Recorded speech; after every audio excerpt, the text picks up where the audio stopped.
it going? Yeah. Okay. If you want to wait a couple moments, so we can get Ben the link, because he would like to join. Yeah, sure. Yeah, so I'm going to be defending my discipleship today. My name is Ashley.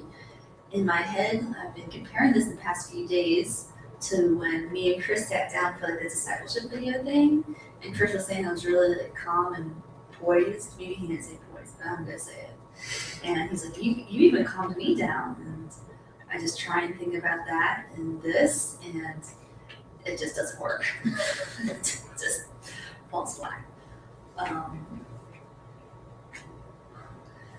Still waiting for Ben. I can't find a link anywhere. Where do I go to it? Google Hangout page does the event for this in the comment section. That's the church.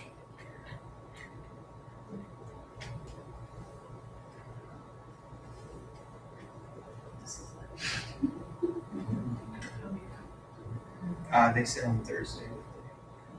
I actually glad it's small. We talked about that earlier. I said, I don't know. Yeah. So everyone, I mean, some people go learn all about me this today. Some people. Some people are going to learn all about me. Oh. I just Oh, it should be. it's okay. That should be Yeah, it's good.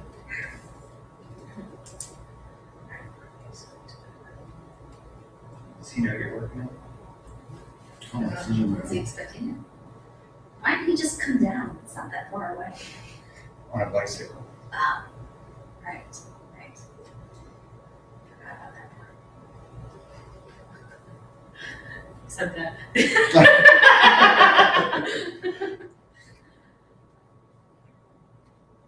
All right, Ben says. Benjamin, we don't see you. Can you hear me?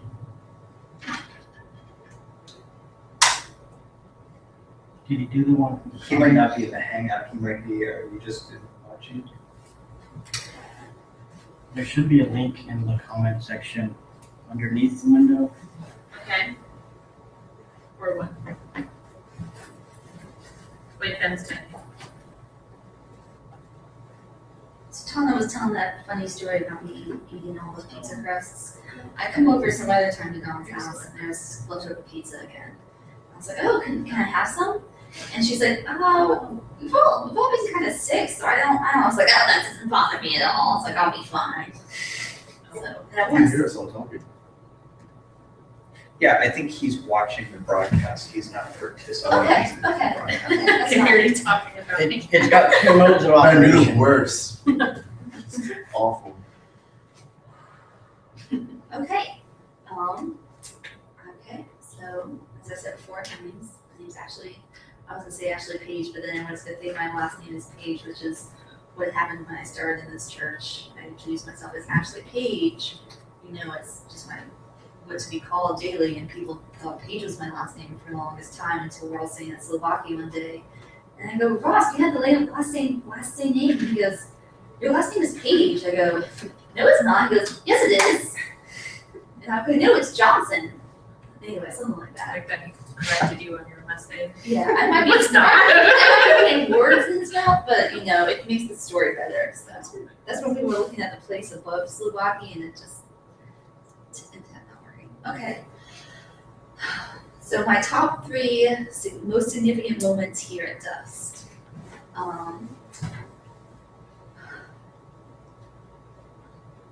I think from like the day I met Don, I was like, I won't be in his church. Like, I come into his house, and like I grew up with Jewish friends. This is not one of my top 3 moments. It's just getting into it. We had the little box in the doorway, right? That I don't know the name of. Mezuzah, thank you. And I was like, oh my gosh. And I was like, Don, can I ask you? And then you go into his house. He has all those books about this Benjamin, about Christianity and Judaism. I go, Don, are you a Jew? And he goes, no. I was like, are you a Jew that believes in Jesus this Messianic Jew. He goes, no. And I was like, what are you? He's like, I just really love Judaism, and I'm like, a Christian. I was like, what? Because before this, I've used things like Blue Letter Bible, which uses Strong's Concordance, so it's similar to the polyglot, but a little bit different. So like when he showed me the polyglot, I was like, oh my gosh, this is like the website in a book. I was like, someone else feels about Christianity like the way I do, and that he does it much, much more to a factor and degree beyond I even thought about. And that was just, I guess that was like one of the first really nice moments. And so I waited and waited for Don to invite me to his church because I didn't feel comfortable inviting myself, and he finally did. And I go Bible study one night, and here's one of my top 3 significant moments. And we're doing Genesis 18 and 19, right? So you have Moses just got his circumcised, he's staying outside, and he invites God and the angels to the meal, and then they go and look over Sodom and Gomorrah. And God's like, should I tell Abraham what I'm about to do? And he ends up, telling Abraham, and Abraham bargains him down about how many people to save Sodom and Gomorrah. And it's just, so I think one of the most beautiful stories I've ever, I think I'd say it's probably my favorite biblical moment. Just because it's this picture that, the way he tells it, it's how I wanted to feel about faith, that my faith can save others, that I can, people talk about, or at least in traditions I've been a part of in other mainstream churches, this idea like, oh, if I could take someone's place in, where they believe in a conscious channel torment, be like, if I could take the place of someone I love, and that it's been said to me, it's like, well, that's just not how Christianity works. You can't, they have to make it on their own, and you can't help save others, or that you aren't enough for someone else. And the story is the opposite. That the faith of 10 people within 5 cities, what's enough to be what would be considered one church, in a way, that's enough to save all of those people, no matter how terrible they were. And we know that they were pretty terrible at times. And just, I can remember leaving and just having, just being so in awe of that story, and just realizing that this is exactly where I want to be and what I want to be learning. And just especially that picture of Sodom and Gomorrah, it's almost like the Bible built on that story, because those 10 would stand in place or stand on behalf of those 5 cities. And we see, and later in the Torah, that Israel, or they have the priesthood, and that priesthood stands on behalf of the entire community of Israel. And then we see later that Israel is meant to be the priesthood to the nations, and that these stand on behalf, and that Israel is faithful. That would be, or I guess, I like to think that there's the idea that's enough for the world, and just and somehow, as Christianity has diverged from Judaism, we've lost that mentality. And just, I think it's beautiful, the idea that the church today will be enough to save save everyone with them. I'm not sure what I mean by using that phrase, though. And still, just telling you, it's just still overpoweringly beautiful that taking that one day and realizing how much it's expanded over the 2 years almost since that point. So that's one of my top 3 moments. My second one came earlier, I guess within this past year, when we were transitioning from 618 to here, when we were doing Paul Freire's Pedagogy of the Oppressed. Because if most of you know me, you know that I want to go into education. I want to be a teacher. And part of that has always been realizing that, just what we're talking about, ideas of racism and privilege, and just being so unaware of it, and just hoping to instill in the children I taught an idea to resist systems of oppression. And then to hear that in Paul and Freir's work and just see that the way I've meant to be a teacher, and this was a little negative to read, and realizing that how I was approaching it would probably be an institution of oppression, even indirectly. And he talks about what's called the banking method of teaching, where you have that power structure of a teacher over a student, and he goes into it a lot more.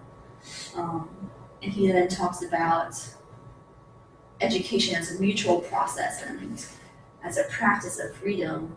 And that has really impacted, especially recently, how I've looked at where I'd like to go to school for education, and to see if they would be then, what's called like a critical pedagogy, or problem posing education. And you can see that even here that Don poses all this problem so that we can figure it out on our own, and then we can have ownership of our knowledge, and instead of someone giving it to us and having it be part of a power structure. If you read the book, especially the second and third chapter, it makes a lot more sense. And my third significant moment was last year in March. I know some of you weren't around then, and I have depression. I have major clinical depression current. And I take a couple different medications to control that and to help me manage it. And I was just having a really tough time at the beginning of 2014, and this will actually probably play in a little bit to my third question. And I guess I was having a hard time in how I was viewing myself. And one day, I was talking to someone, and we got into this disagreement. It just brought up a lot of things I've been told and raised to believe. And Don, you've got to turn around now. And I tried to overdose. I attempted suicide. And obviously it didn't work.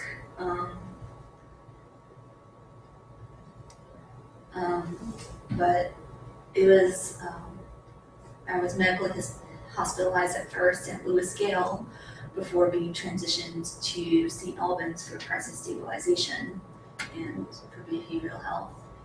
And I don't think there was a time I was alone while I was at Lewis Gale. There's almost always someone there.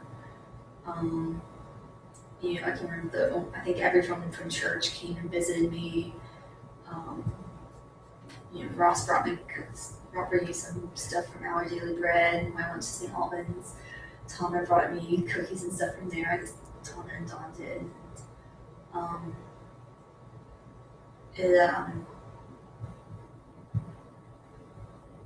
It meant a lot, just because that was something I was very, I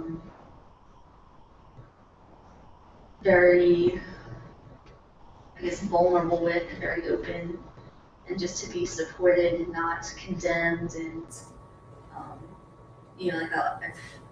guess would be common in other traditions, was really powerful. And now on to question 2. How my view of the text has changed. So I know that's a dynamic shift there, but I'll get back to the sappy stuff, don't worry. Again, this must be one of the first times I met Don, and we were talking about how the Bible is read. He talks about most Christians, we kind of start in Revelation. Pretty sure most of us have heard this. Starts in Revelations, and then we use that to kind of interpret Paul, and Paul to interpret Jesus, and Jesus to interpret the Old Testament, right? We read Revelation to Genesis. And he's talking about it when you change that order and you read it how it's supposed to be read, Genesis to Revelation, the message really changes. It almost goes on its head. And I think that's something I've definitely seen in the past year, is just when you do it, then the narrative changes. What he was talking about the other day, the biblical narrative, it becomes extremely different. It becomes, the dynamic is different, the hope is different, and the focus and is different. And I guess when I think of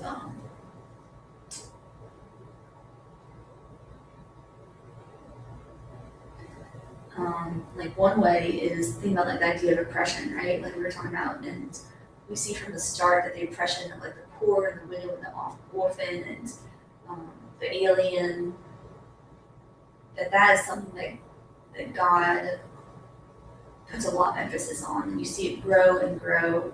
And reading that first in the Pentateuch and then throughout the Hebrew Bible and then moving into the New Testament, it just changes the way you look at it. It changes how you read Sodom and Gomorrah, to tie that back in.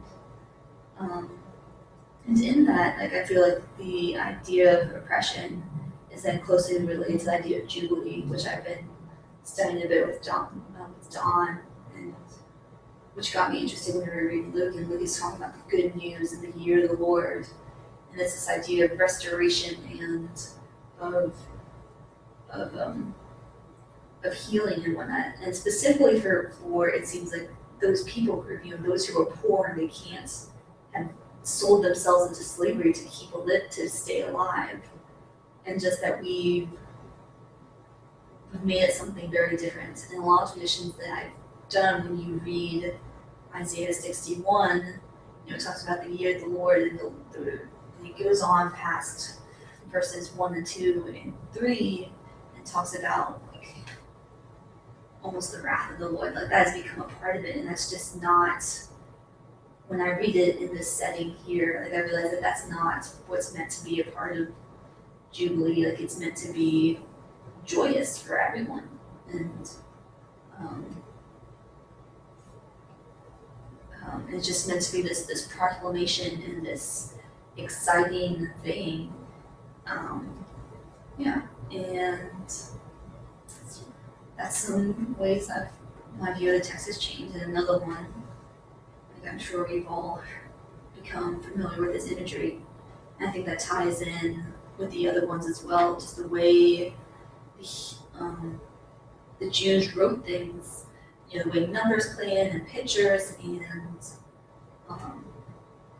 it just makes the story so much deeper and richer, and just makes it a lot more complex to levels that we don't really understand most of the time, or ever. I'm sure there's lots of things I don't get.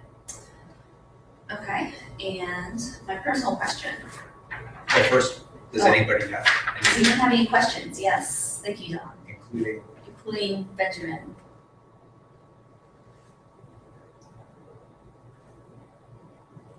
I don't think Ben has any questions. I just see him smiling. Nope, he doesn't. Thanks for the head shake. We can't hear you. is there any imagery in at all. particular that has captured your imagination? I'm gonna say yes, but I don't really know what it means, which is probably why it's captured my imagination. And I guess it's the idea of like 49 and 50. They're very. I guess I don't know if they're quite the same, but it seems like Pentecost, which is originally Hebrew, and it's like the 49, like the 7 of 7, which would be 49, and then they. You see that in Jubilee, it's 7 of 7, and Pentecost, Jubilee, and it comes up with some other things. So like even the idea of the sabbatical year, it's the 7th year, the idea of the 7th day. So it has that number 7, and it's like 7 of 7s. And I think it comes up with some other Old Testament holidays, but it's just, I can't see how they connect or what it is, or if it's just about something about being extremely godly, because 7 is the number of God, but and it makes me wonder, since 7 is the number of God, if that's supposed to be saying something about the number 70, which is considered not the number of completion, but like supposed to represent like the world, right? When's that first present? Chapter 1 of Genesis? Because you're after Noah. No. It's the Tower of Babel. Don. Anyway, yeah. So it's something about 49. I think I have to go back. I'll have to go back to my Jubilee notes to pick up on that. But oddly enough, the house I grew up in is 49, so I've taken it on as a lucky number. Any questions? Anything you want me to elaborate on? Anyone?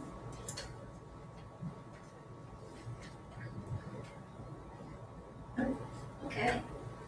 Let's.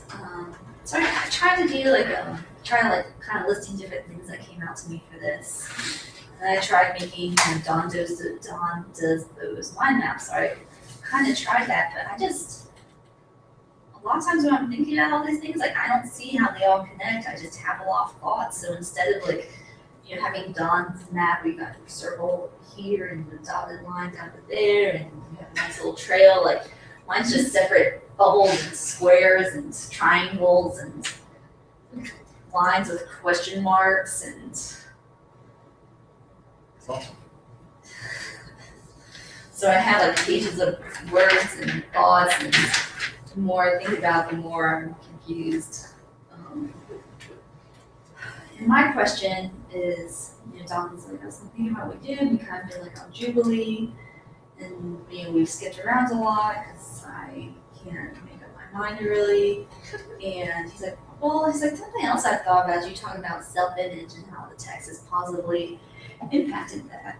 And we're sitting out on the grass in some of those chairs, and I was like, you mean more than just about like how I look? He's like, yes, I think you have.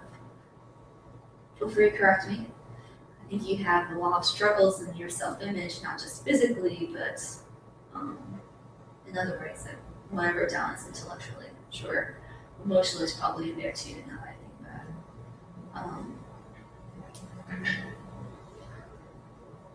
And she's right. I mean, I have good days. I have days that I know that despite being uncomfortable with my weight, I know I'm still attractive, and it's not always a comfortable thing. And I know I'm smart. I know I'm really smart, and there's just a lot of other things. Like I don't feel like I'm very skilled in things. People are like, well, what's your hobbies, or what's something you're really good at? And I'm like, I'm not good at anything.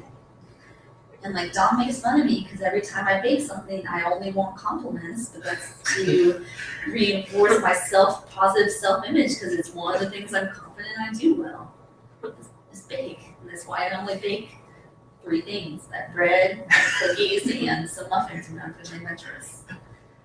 Yes, and my pie, which It's not really baking. no, it's assemble.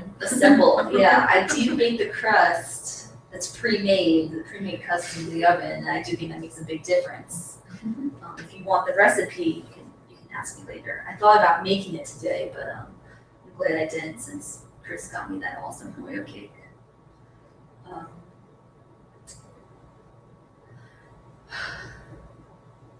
I think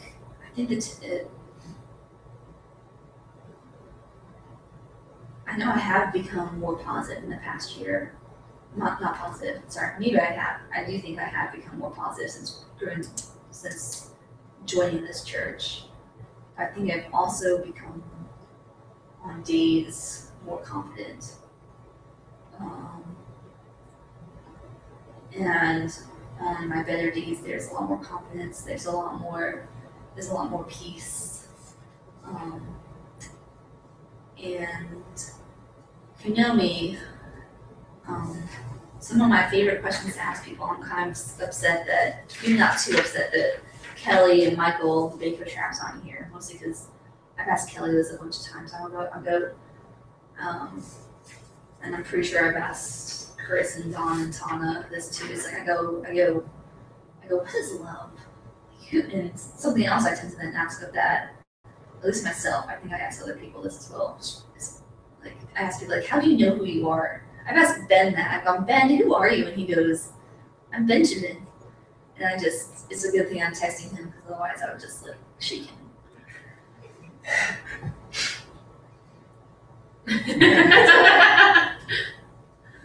And when I was thinking about my self-image, those questions kind of came back up to my mind. And I really am still not really sure about either. But when I was thinking about what love is, what came to mind, I guess, is Leviticus 19, right? It says, love thy neighbor for I am the Lord. And it gives us all these things to do, don't cheat, don't lie, don't short your neighbor. If you see his ox walking around, bring it back to him.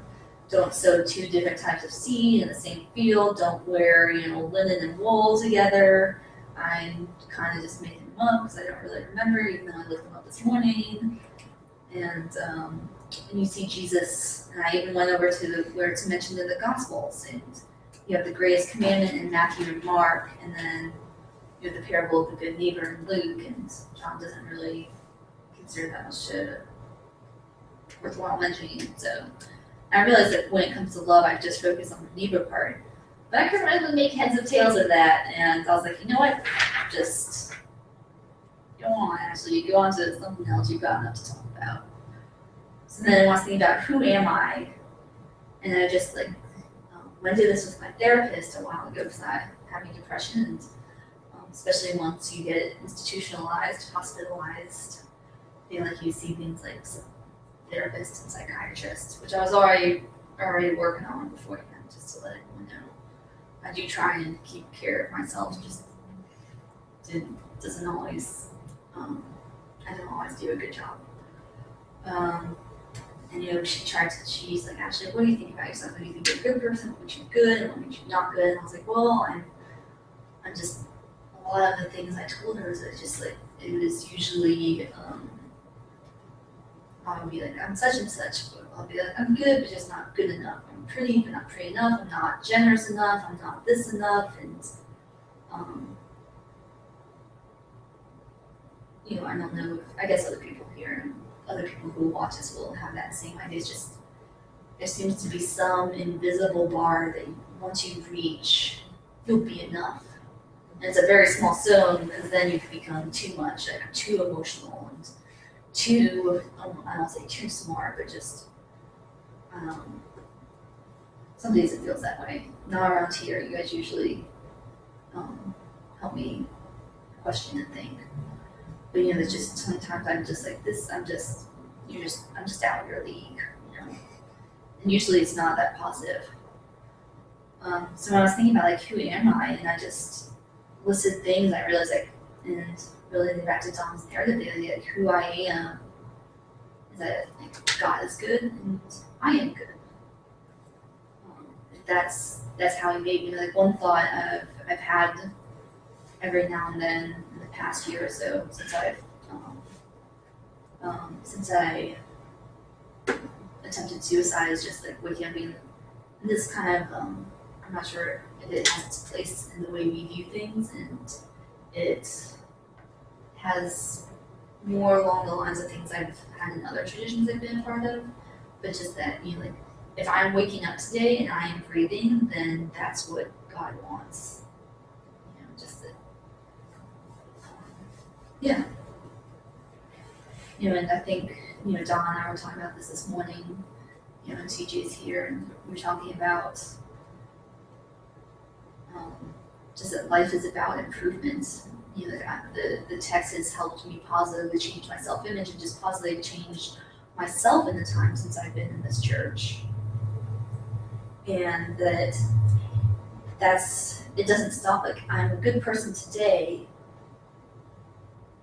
and I'm going to be a good person tomorrow, and tomorrow I want to be a better person.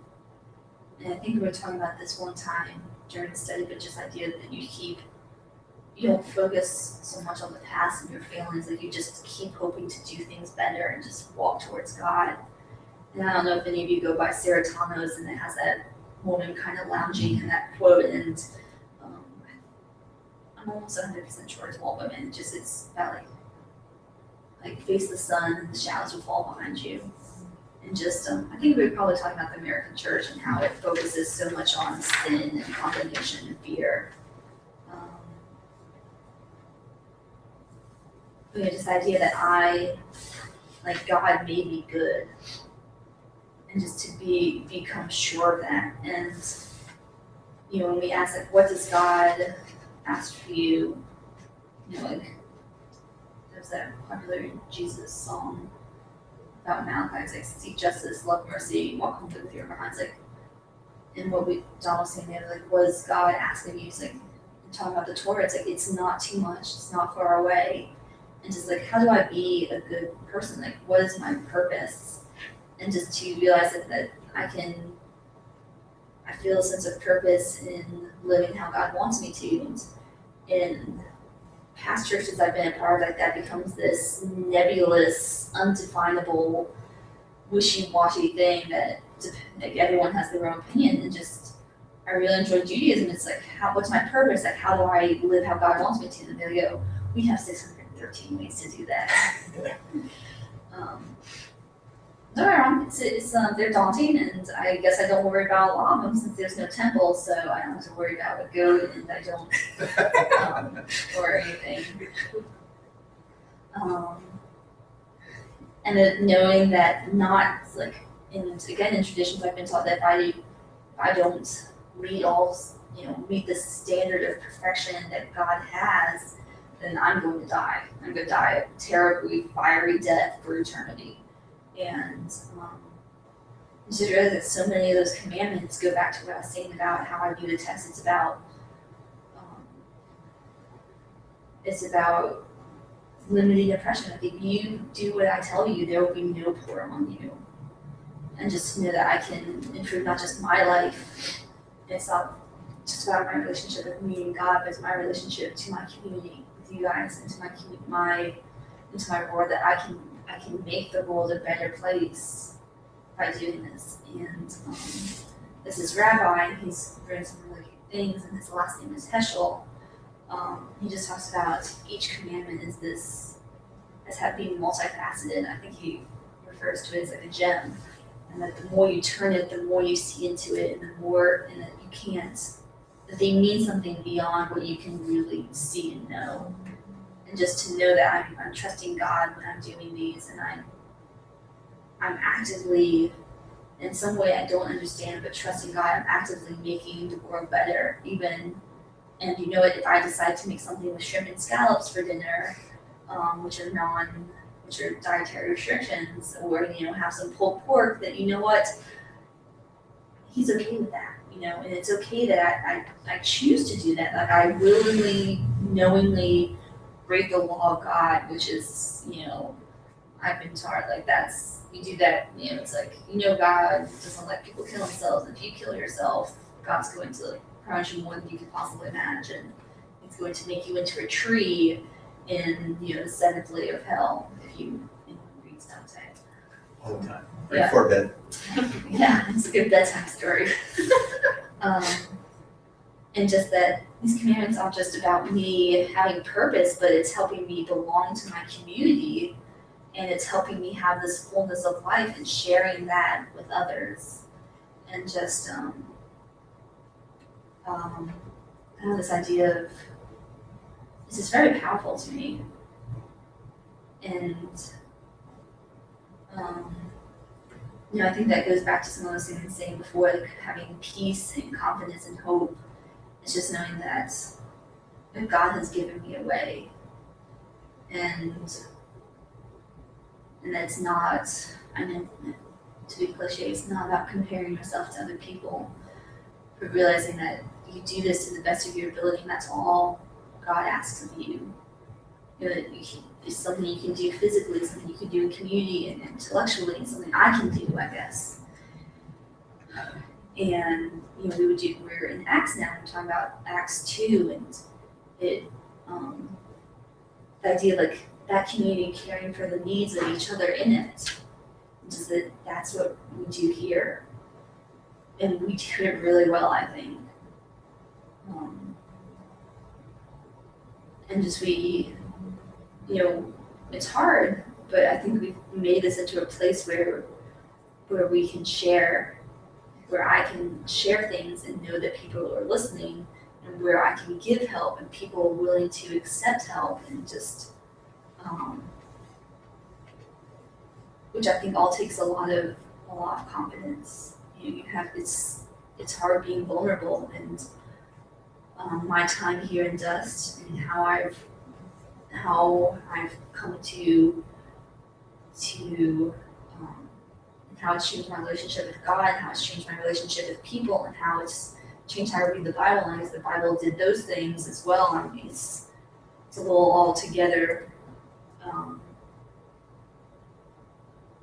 It gives me a lot of hope, which is not something I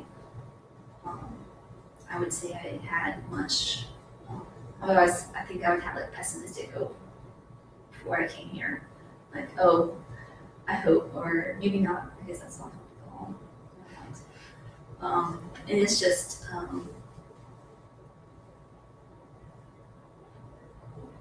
it's helped me to, I guess, have hope that I'm able and worthy to accomplish things. And something else that's really happened since I've come here, I don't know if this is the text or the group, but maybe it's both since we are a community around the text, is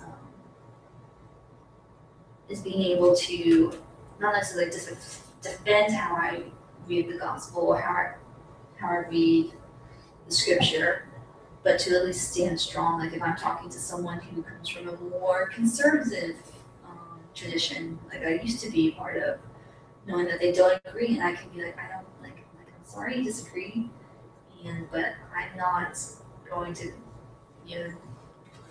collapse under your pressure that you don't think you're pressuring me with to align with your views or where bad things happen.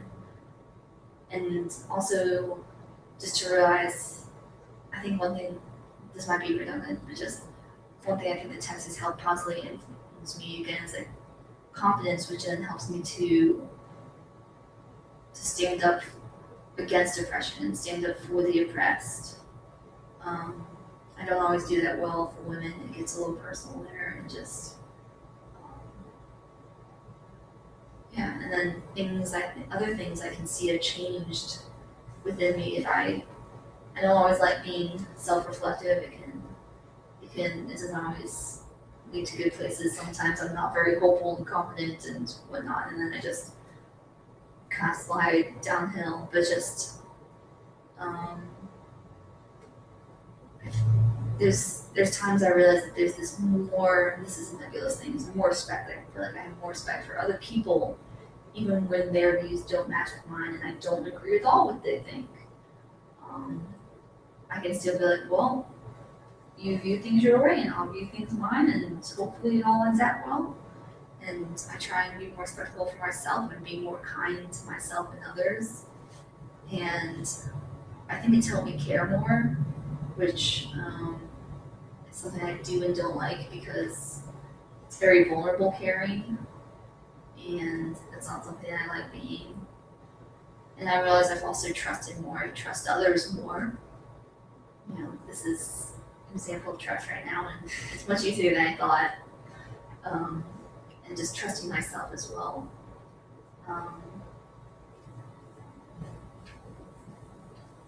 And I've touched on like the idea of peace, but we've talked about that, and I wrote shalom down actually, and just like that's something that's improving, and ideas I kind of put in that camp is also, when we're talking about Jubilee, the idea of restoration and redemption, like that there is peace in the garden, and we're going to that's going to happen again.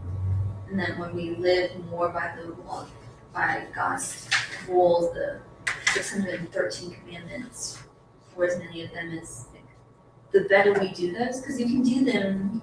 It's like Don said about the corners of your field, which is a way to be a good neighbor and love your neighbor and love. It's like you can leave a lot, or you can leave a little, and I leave a lot because my field's really small and I need most of it. But I can improve in that, and I can have peace that I'm doing what God wants me to, and I'm helping to restore and redeem some part of myself that I don't understand, while helping someone else in that way. Like it brings peace to me and it brings peace to others. And another important idea with Jubilee is this idea that we're just a steward, that the land of Israel, it's not, they aren't commandments to, Jubilee is not a commandment, it's just a highly suggested. And it talks about like the land is the Lord's. And that's part of what you keep in mind is that the land you have isn't yours. It's God's. So be generous and give it back to whoever's it was, so that they can, experience God more fully. They can experience peace and restoration and redemption and fullness of life. That they can have, in a way, a second chance.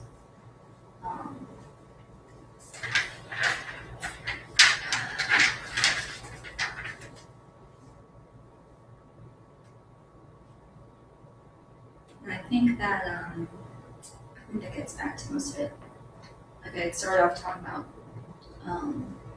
things I've become and things I've improved, and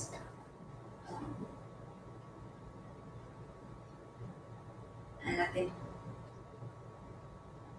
like I said, I think one of the biggest ways that the text has positively influenced me over the past few years is hope, and I think it's also, in a way, it's made me feel more alive as well. There's days that's not enjoyable because life is not always happy, and I think it makes the highs higher and the lows lower, and then everything else in between just brighter as well, right? And in a way, I think that that's a picture of shalom and eternity that we can grasp today. I can live more fully in each moment, fully alive, and having a fullness of life, being full of hope, and knowing that's from the text, just that I'm experiencing God in the Spirit. I'm experiencing God as Torah, which has been, which is I would say, an aspect of God, and the way God reveals Himself to us, and then that the text positively changes how I look at myself also through community, because that's where you fully experience it, and that's where you also experience God. Any questions or anything you would like me to explain more? First, I'd like to say that you're going to be a great teacher. Really appreciate what you had to say, so just make sure you did a great job. Thanks. Yeah. Back to that interview with me and Chris, I get there and it's like, do you want to do it right now? And I was like, and I don't know if anyone's realized, but I can be a little bit impulsive at times.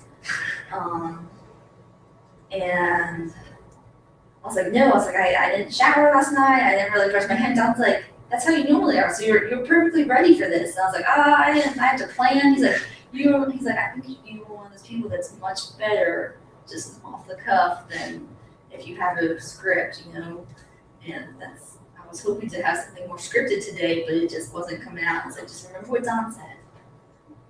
So, thank you. Same thing. Questions about what Ashley talked about? Or no, please. Exactly what Don said. You did a really good job. And so that's a good segue to whether it's a question or you just want to share something, reflect something back to Ashley about your experience with Ashley here throughout her discipleship process, or just her time here in the church. You want to share that? I kind of ignored Benjamin during this whole time. I'm sorry, Ben. But he said I was doing great during part of it, and I only noticed that now. Thanks for the encouragement, Benjamin. Stay classy, San Diego. I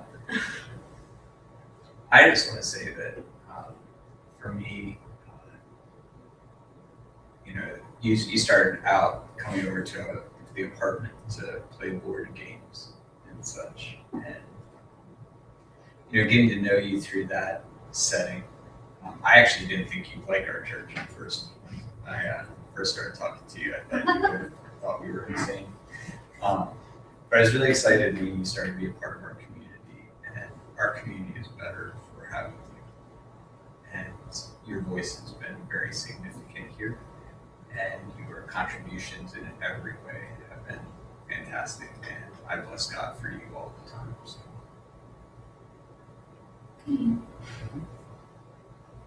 Don't you make me cry. I know, that's what And I'm then just you're thinking. gonna cry, and then it's gonna be a mess. I love how you talked about, oh, excuse me. Oh, no, Oh, Benjamin has said that he always appreciates my honesty. That's nice. I mean, honesty I think is a mild word at times. And I would say I'm very blunt, but honest too. He says in my inquisitive nature, yeah, I kind of like being inquisitive. And trying to figure out what love is, yeah. Which like I said, I've asked a lot of people that, and how inner peace can lead to outer peace. What are you saying, Morgan? I was just gonna say that, we've talked about like confidence and, just in our intellect and our self-image and our self-worth and everything. I don't know, I loved hearing about kind of your journey through, the texts and like all that and how that's. Thank you. When Don suggested that, I wanted to be like, I don't have enough self-image to talk about that, but he said that's part of it. Yeah, like some days I'm really confident, and then I'm not. So, like I'll get like y'all and be like, why can't I be as pretty or smart and confident, goal-oriented as CJ or Morgan or something?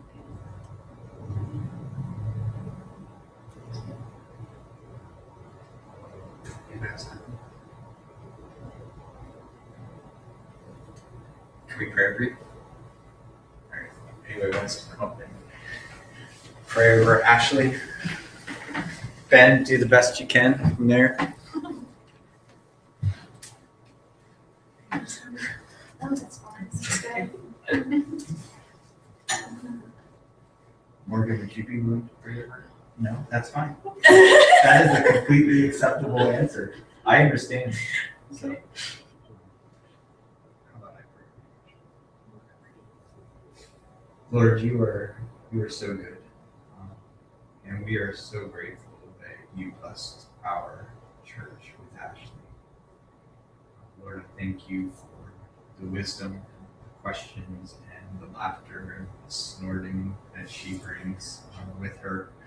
Lord, there's always a sense of newness and excitement when we spend time together talking about you and about the text. Lord, I pray that you continue to stir within her a sense of just how valuable and beautiful and meaningful and wonderful she is, and how valuable she is to those of us who have the honor. Lord, I'm grateful for this journey. I pray, Lord, that it's just the start of more beautiful things.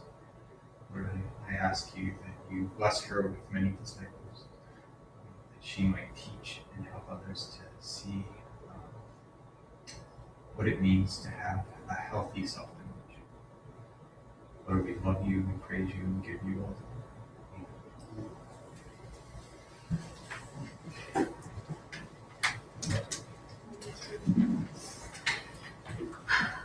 I love you, Ben. Okay, so do we have any announcements or prayer requests? I do have one announcement. Actually, I'll ask Chris to make it about the word clouds. Was it 10 to 15 words about Benjamin for his word cloud, and then. How about we stop the broadcast? Ben, stay on, but we're gonna stop the broadcast. He goes off if I stop it. Oh, he does? I'm not sure if he does. Yeah. Ben, if you get kicked off, sorry. Bye, Ben. Correct.